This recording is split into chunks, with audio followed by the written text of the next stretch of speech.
Hi ನಮಸ್ಕಾರ ಎಲ್ರಿಗೂ. ನಾನು ನಿಮ್ಮ ಅಶ್ವಿನಿ ರವಿನಂದನ್ ಮಾತಾಡ್ತಾ ಇದ್ದೀನಿ. ಈ ದಿನ ನಾನು ಪಡವಲಕಾಯಿಯಲ್ಲಿ ಗೊಜ್ಜಿನ ರೆಸಿಪಿಯನ್ನು ತೋರಿಸ್ಕೊಡ್ತಾ ಇದ್ದೀನಿ, ಹೇಗೆ ಮಾಡೋದು ಅನ್ನೋದನ್ನು. ದಯವಿಟ್ಟು ಯಾರು ಸ್ಕಿಪ್ ಮಾಡದೆ ಪೂರ್ತಿ ವಿಡಿಯೋ ನೋಡಿ. ಮೊದಲಿಗೆ ನಾನಿಲ್ಲಿ ಒಂದು ನಿಂಬೆಹಣ್ಣು ಗಾತ್ರದ ಹುಣಸೆಹಣ್ಣು ತೊಗೊಂಡು ನೆನೆಯಾಕಿ ಇಟ್ಕೊಂಡಿದ್ದೀನಿ. ಸಾಸಿವೆ, ಒಗ್ಗರಣೆಗೆ ಅಂತೇಳಿ ಎಣ್ಣೆ, ಬೇಳೆ ಸಾಂಬಾರು ಪೌಡರು ಮತ್ತು ಕರಿಬೇವಿನ ಸೊಪ್ಪು ಮತ್ತು ಜಜ್ಜಿಟ್ಕೊಂಡಿರುವಂತಹ ಬೆಳ್ಳುಳ್ಳಿಯನ್ನು ತೊಗೊಂಡಿದ್ದೀನಿ. ಹಾಗೆಯೇ ರುಚಿಗೆ ಉಪ್ಪು ಮತ್ತು ಅರಿಶಿಣದ ಪುಡಿಯನ್ನು ತೊಗೊಂಡಿದ್ದೀನಿ. ಕಡಲೆಬೇಳೆಯನ್ನು ಅರ್ಧ ಗಂಟೆಯಿಂದ ನೆನೆ ಹಾಕಿ ಇಟ್ಕೊಂಡಿದ್ದೀನಿ. ನಂತರ ನಾನಿಲ್ಲಿ ಪಡಲೆಕಾಯಿದ ಎಲ್ಲನೂ ಸಿಪ್ಪೆಯನ್ನು ತೆಗೆದುಬಿಟ್ಟು ಅದನ್ನು ತೊಳೆಯೋಣ ಅಂಥೇಳಿ ಇಟ್ಕೊತಾ ಇದ್ದೀನಿ. ಪೂರ್ತಿ ಎಲ್ಲನೂ ಸಿಪ್ಪೆಯನ್ನು ತೆಗೆದುಬಿಟ್ಟು ಅದನ್ನು ನೀಟಾಗಿ ವಾಶ್ ಮಾಡ್ಕೊಬೇಕು.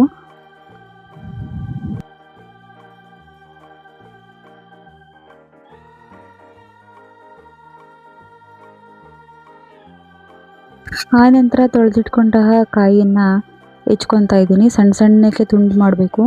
ಇದು ಪಲ್ಯಕ್ಕೆ ಆಗಿರೋದ್ರಿಂದ ಸಣ್ಣ ಸಣ್ಣಕ್ಕೆ ಹೆಚ್ಚಬೇಕು. ಈ ಒಳಗಡೆ ಇರುವಂಥ ಬೀಜಗಳನ್ನ ಹಾಗೇ ರಿಮೂವ್ ಮಾಡಿಬಿಡ್ಬೇಕು, ಬೀಜಗಳನ್ನ ಹಾಕ್ಕೊಳ್ಬಾರ್ದು. ಇದೇ ಕಾಯನ್ನು ಕೂಡ ಯೂಸ್ ಮಾಡಿಕೊಂಡು ಇನ್ನೊಂದು ರೆಸಿಪಿನ ಮಾಡ್ಕೊಬೋದು. ಕಡಲೆಕಾಳನ್ನು ಹಾಕ್ಕೊಂಡು ಅದನ್ನು ಮಸಾಲೆ ಸಾಂಬಾರು ಪೌಡರ್ ಥರ ಹಾಕ್ಕೊಂಡು ಸಾಂಬಾರು ಮಾಡ್ಬೋದು. ಚೆನ್ನಾಗಿರುತ್ತೆ ಅದನ್ನು ಕೂಡ ತಿನ್ನೋದಕ್ಕೆ. ಬಿಸಿ ಅನ್ನಕ್ಕಂತೂ ತುಂಬ ಚೆನ್ನಾಗಿರುತ್ತೆ ತಿನ್ನೋದಕ್ಕೆ. ಬೀಜಗಳೆಲ್ಲನೂ ರಿಮೂವ್ ಮಾಡ್ಕೊಬೇಕು, ಯಾವುದು ಕೂಡ ಹಾಕ್ಕೊಬಾರ್ದು. ಇದೇ ಥರ ಚಿಕ್ಕ ಚಿಕ್ಕ ಪೀಸ್ಗಳನ್ನ ಮಾಡ್ಕೊಂಡಿದ್ದೀನಿ ನಾನಿಲ್ಲಿ. ಸ್ಮಾಲ್ ಪೀಸಸ್ ಮಾಡ್ಕೊಂಡಿದ್ದೀನಿ ಎಲ್ಲನೂ ಕೂಡ. ನೋಡಿ ಈ ರೀತಿ ಕಾಣಿಸ್ತಾ ಇದೆ. ಎಲ್ಲನೂ ಕೂಡ ಚಿಕ್ಕ ಚಿಕ್ಕ ಪೀಸ್ ಮಾಡ್ಕೊಳ್ಳಿ. ನಂತರ ನಾನಿಲ್ಲಿ ಒಂದು ಕುಕ್ಕರ್ನ ತೊಗೊತಾ ಇದ್ದೀನಿ. ಆ ಕುಕ್ಕರ್ಗೆ ನಾನು ಪೀಸ್ ಮಾಡ್ಕೊಂಡಿರುವಂತಹ ಪಡವಲಕಾಯಿಯನ್ನು ಹಾಕ್ಕೊತಾ ಇದ್ದೀನಿ. ಪೂರ್ತಿ ಎಲ್ಲನೂ ಹಾಕ್ಕೊತಾ ಇದ್ದೀನಿ. ಆ ನಂತರ ನಾನಿಲ್ಲಿ ನೆನೆಸಿಟ್ಕೊಂಡಂತಹ ಕಡಲೆಬೇಳೆಯನ್ನು ತೊಳೆದು ಹಾಕ್ಕೊತಾ ಇದ್ದೀನಿ. ನೆನೆ ಹಾಕುವಾಗ್ಲೂ ಕೂಡ ಒಂದ್ಸಲ ವಾಶ್ ಮಾಡಿಬಿಟ್ಟು ನೆನೆ ಹಾಕಿದ್ದೆ. ಈಗಲೂ ಕೂಡ ಒಂದ್ಸಲ ವಾಶ್ ಮಾಡಿ ಹಾಕ್ಕೊತಾ ಇದ್ದೀನಿ. ನಂತರ ನಾನು ಇದಕ್ಕೆ ಬೇಯೋದಕ್ಕೆ ಅಂತ ಹೇಳಿ ನೀರನ್ನು ಹಾಕ್ಕೊತಾ ಇದ್ದೀನಿ. 1-2 ಲೋಟ ಹಾಕ್ಕೊಳ್ಳಿ, ಸಾಕಾಗುತ್ತೆ. ಗೊಜ್ಜು ಮಾಡ್ತಿರೋದ್ರಿಂದ ತೆಳುವಾಗ್ಬಿಟ್ರೆ ಅಷ್ಟು ಟೇಸ್ಟ್ ಅನಿಸಲ್ಲ. ಹಾಗಾಗಿ ಸ್ವಲ್ಪ ಗಟ್ಟಿಗೆ ಇರಲಿ ಅಂತೇಳಿ ಸ್ವಲ್ಪನೇ ನೀರನ್ನ ಹಾಕ್ಕೊಂಡು ಮಿಕ್ಸ್ ಮಾಡ್ಕೊತಾ ಇದ್ದೀನಿ ನಾನಿಲ್ಲಿ. ಹಾಗೆಯೇ 1 ಚಿಟಿಕೆ ಅರಿಶಿಣವನ್ನು ನಾನಿಲ್ಲಿ ಹಾಕ್ಕೊತಾ ಇದ್ದೀನಿ. ಹಾಗೆಯೇ ಸ್ವಲ್ಪ ರುಚಿಗೆ ಉಪ್ಪನ್ನು ಕೂಡ ಹಾಕ್ಕೊತಾ ಇದ್ದೀನಿ. ಈಗಲೂ ಸ್ವಲ್ಪ ಉಪ್ಪನ್ನು ಹಾಕೋದ್ರಿಂದ ತರಕಾರಿ ಚೆನ್ನಾಗಿ ಬೇಯುತ್ತೆ ಅಂತ ಹೇಳಿ ಹಾಕ್ಕೊತಾ ಇದ್ದೀನಿ ನಾನಿಲ್ಲಿ ಸಾಲ್ಟನ್ನು. ಗ್ಯಾಸ್ ಮೇಲೆ ಕುಕ್ಕರ್ನ ಇಟ್ಬಿಟ್ಟು ಆ ಕುಕ್ಕರ್ ಲಿಡ್ನ ನಾನಿಲ್ಲಿ ಕ್ಲೋಸ್ ಮಾಡ್ಕೊತಾ ಇದ್ದೀನಿ. 1-2 ವಿಷಲ್ ಕೂಗಿದ್ರೆ ಸಾಕಾಗುತ್ತೆ ಕುಕ್ಕರಲ್ಲಿ. ಇದು ಸ್ವಲ್ಪ ಸಾಫ್ಟ್ ಇರೋದ್ರಿಂದ ಬೇಗನೆ ಬೆಂದ್ಬಿಡುತ್ತೆ ಪಡವಲಕಾಯಿ. ಕುಕ್ಕರ್ 2 ವಿಷಲ್ ಬಂದು ತಣ್ಣಗಾದ ನಂತರ ನಾನಿಲ್ಲಿ ಲಿಡ್ನ ಓಪನ್ ಮಾಡ್ತಾ ಇದ್ದೀನಿ. ನೋಡಿ ತುಂಬ ಹಬೆಯಿಂದ ಕೂಡಿದೆ.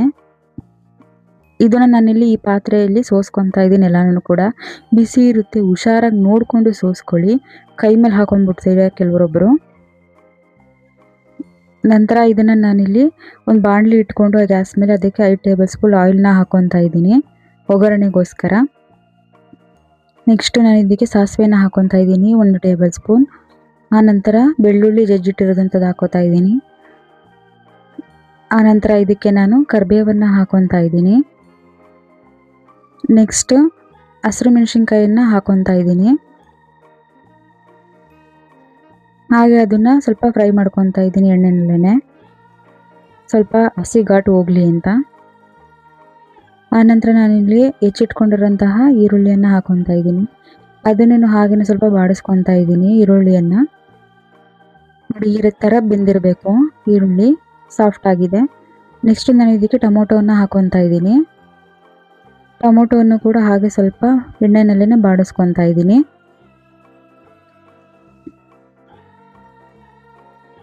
ನಂತರ ನಾನು ಇದಕ್ಕೆ 1 ಚಿಟಿಕೆ ಅರಿಶಿಣವನ್ನು ಹಾಕ್ಕೊತಾ ಇದ್ದೀನಿ. ಅದನ್ನು ಕೂಡ ಹಾಗೆ ಫ್ರೈ ಮಾಡ್ಕೊತಾ ಇದ್ದೀನಿ.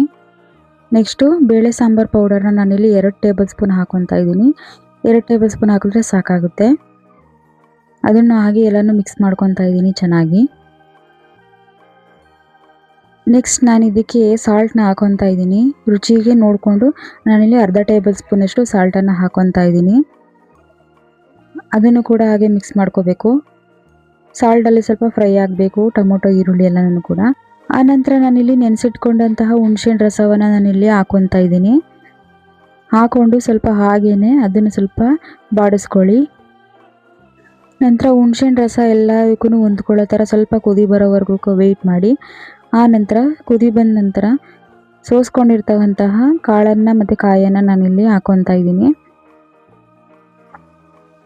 ಹಾಕೊಂಡ್ಮೇಲೆ ಎರಡನ್ನೂ ಕೂಡ ಎಲ್ಲನೂ ಮಿಕ್ಸ್ ಮಾಡ್ಕೊತಾ ಇದ್ದೀನಿ.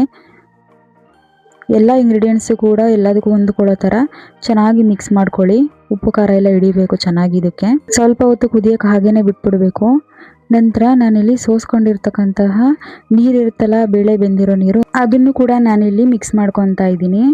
ನಂತರ ಇದಕ್ಕೆ ಕೊತ್ತಂಬರಿ ಸೊಪ್ಪನ್ನು ನಾನಿಲ್ಲಿ ಹಾಕೊತಾ ಇದ್ದೀನಿ ಮೇಲ್ಗಡೆ. ಮಿಕ್ಸ್ ಮಾಡ್ಕೊತಾ ಇದ್ದೀನಿ ಚೆನ್ನಾಗಿ ಎಲ್ಲನೂ ಕೂಡ.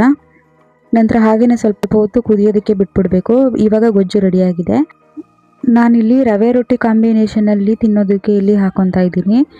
ಗೊಜ್ಜಂತೂ ತುಂಬ ಟೇಸ್ಟಿಯಾಗಿ ಬಂದಿತ್ತು. ನೀವು ಮನೇಲಿ ಒಂದ್ಸತಿ ಟ್ರೈ ಮಾಡಿ. ಈ ರೆಸಿಪಿ ನಿಮ್ಗೆ ಇಷ್ಟ ಆದರೆ ಲೈಕ್ ಮಾಡಿ, ಶೇರ್ ಮಾಡಿ, ಹಾಗೆ ಸಬ್ಸ್ಕ್ರೈಬ್ ಮಾಡೋದನ್ನು ಮರಿಬೇಡಿ. ಎಲ್ರಿಗೂ ಕೂಡ ಧನ್ಯವಾದ.